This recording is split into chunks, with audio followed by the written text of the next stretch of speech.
Nú ætlum við aðeins að skoða lán í töflureikni. Hérna erum við lán upp á 2 milljónir, mánaðarlega vexti upp á 0,7%, lántöku gjald upp á 15.000, mánaðarlegan kostnað upp á 370 og svo eru gjalddagarnir 12. Þetta verður pínu skrítið dæmi vegna þess að ég ætla ekki að borga neitt af þessu láni í ár. Þannig ég er svona sýn ykkur aðeins hvernig við reiknum þetta. Ég ætla að byrja á að búa til 12 línur hérna, sjáðu. Dreg krossið niður eins og við erum búin að vera að sýna ykkur og förum við upp í 12. Förum inn upp í toppinn aftur. Vextirnir er alltaf 0,7 en því að það námyndar þetta einum því að ég er ekki búinn að skilgreina þessa reiti. Fyrir ég sníða hólf og ég vil að þetta verði prósenta með við skulum hafa 1 aukastaf. Ég þarf að stilla það og þá sjáu þið, ég þarf að slá tölunin aftur 0,7% og það er bara alltaf sama prósentan. Ég gæti alveg fest þessa tölu uppi líka ef ég vildi. Gjöldin er alltaf 370. Höldum lántökugjaldinu fyrir utan þetta í bili og hérna eru þá lánið sinnum vextirnir pluss lánið, því að við erum ekki að borga neitt af því, pluss lántöku mánaðarlega gjaldi 370. Þannig eftir fyrsta mánuðin, þetta get ég dregið bara niður, þetta er alltaf sama tala. Svo ætlum ég að stækka þennan reit. Nei, þetta er ekki alltaf sama tala. Sjá, nú er ég að gera smá vilsu, en það er alltaf leið, við erum fljóta að leiða þetta það.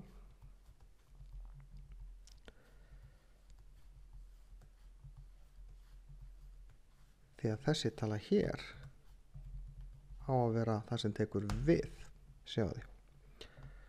En nú ætla ég að draga þetta niður og þá sjáu þið að við fáum 0, það er því að það vantar tölurnar hérna. En ég ætla að draga þetta niður líka. Sjáu þið. Þannig að þá er þetta komið. Við erum komin með hérna. Við þurfum aðeins að spá í hvort við erum með 1 mánuð og mikið eða ekki. Þetta er sem sagt 1 mánuð eftir 2. Við skulum færa þetta upp 1 svona. Taka þessar tölur allar út. Og nú ætlum við að sjá hérna við þurfum að leggja saman hvað við erum að borga í þennan lántökukostnað. Það er ágætt að sjá þá tölu. Ég ætla líka að prófa að draga þessa tölu frá upphaflega láninu. Sjáðu þið.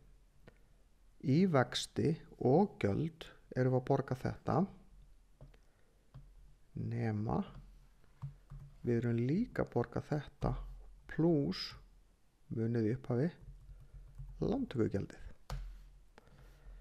Þannig að kostnaðurinn við lánið er 194.000 og til þess að athuga og nú ætla ég að skilgreina þennan reit áður en ég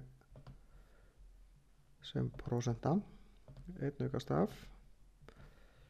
Hérna ætla ég að gera þetta deilt með láninu til þess að fá hlutfallstölu vaxta eða hlutfallstölu kostnaðar. Vextirnir sem við erum að borga í raun og veru eftir ár er 9,7%. Það sem er svolítið skrítið við þessa uppsetningu eins og við erum að gera þetta hérna er að ég er ekki að borga neitt af láninu. Þannig að við skulum skoða annað svoleiðis, annað lán sem ekkert ósvipað, og þið sjáðu í staðin fyrir að opna nýtt skjal þá opna ég bara nýtt blað hérna niðri. Hérna ég með lán til 10 ára, þannig þá ætla ég að fara hérna, sjáðu frá 1 og upp í 10. Sjáðu hérna setjum nú bara lánið eins og það kemur fyrir. Ársvextir alltaf 8%. Sjáðu, nú á ég eftir að skilgreina þetta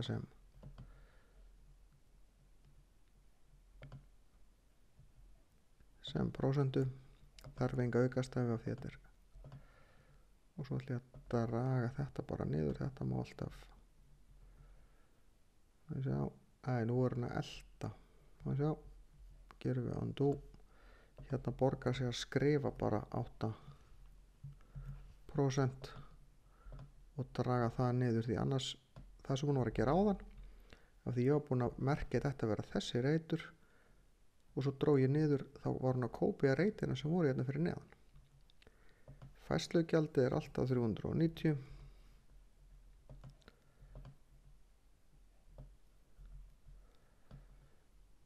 Afborgunin í raun þetta lánsfjárhæðin deilt með hérna fjölda afborguna, þannig að hún 500.000. Það þarf að borga 500.000 á ári. Ég ætla að draga þetta niður. Sjáðu, og nú ætla ég að skilgreina þessa reiti alla sem gjaldmiðil, ég ætla að hafa krónur og enga aukastæfi. Sjáðu, svona. Það sem þarf að borga hverju sinni,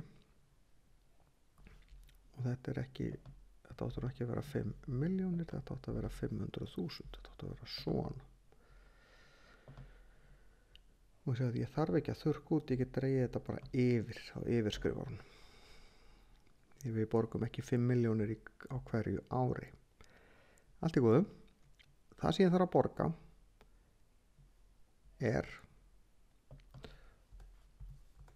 og ég ætla ekki að gera þetta svona.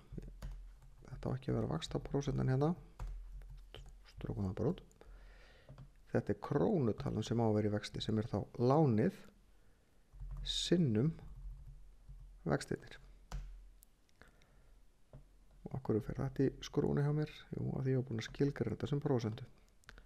Þetta að vera krónur líka. Því sem það stundum gerir maður vitlaus og það bara laga maður það. Vextirnir fyrsta árið eru 400.000 krónur.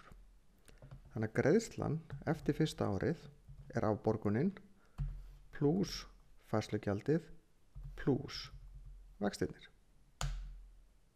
Þannig að það þarf að borga 900.000 af þessu láni.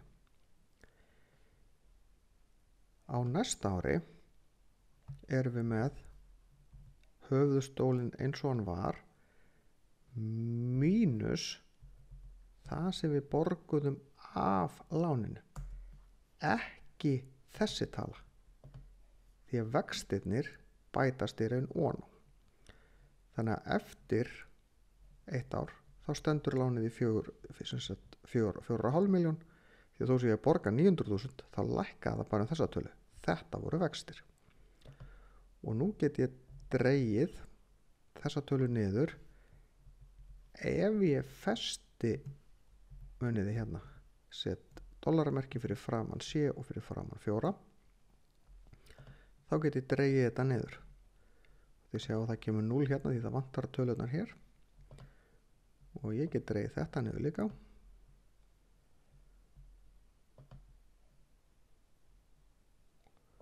Og ég dreg þetta niður. Hér, ef ég fer í dreg þetta einni viðbót, þá fæ ég 0. Því að hér búið að borga upp lánið.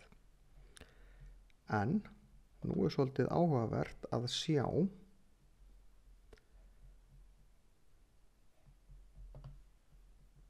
setjum inn sjálfvirka sömu. Þetta voru 5 miljón krónur í lán. Hvað haldið þau að borga mikið?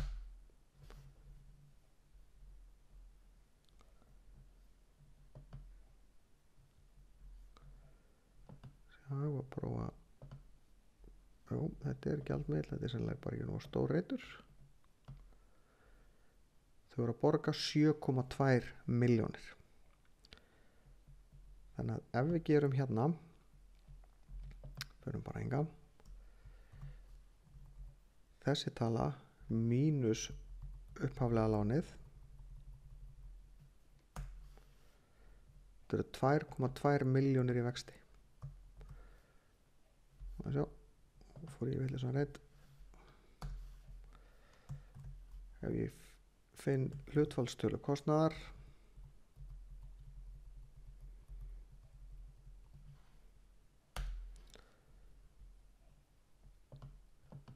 og breytis í prósentu, það er í raun 44%, það er rosalega hátt. Þetta er lán með jöfnum afborgunum, þar að segja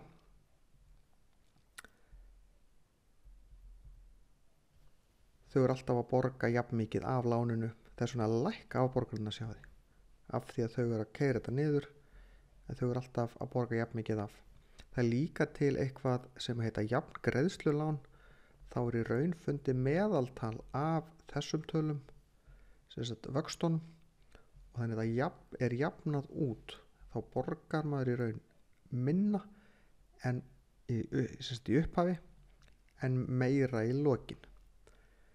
Og það eru sjálfu sér óheppileg lán til langstíma, en geta verið alltaf í lagi í styttri tíma. Maður er svolítið að vega og meta, það eru kostur og gallar við báðar gerðir.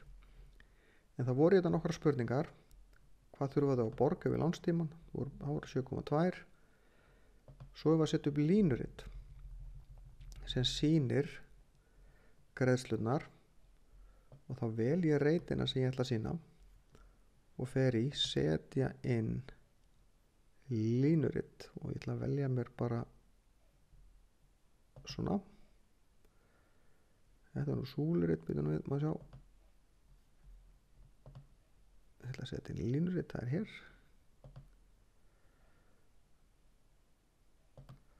Sjáðu, lánið, og við getum farið hérna inn í og sín.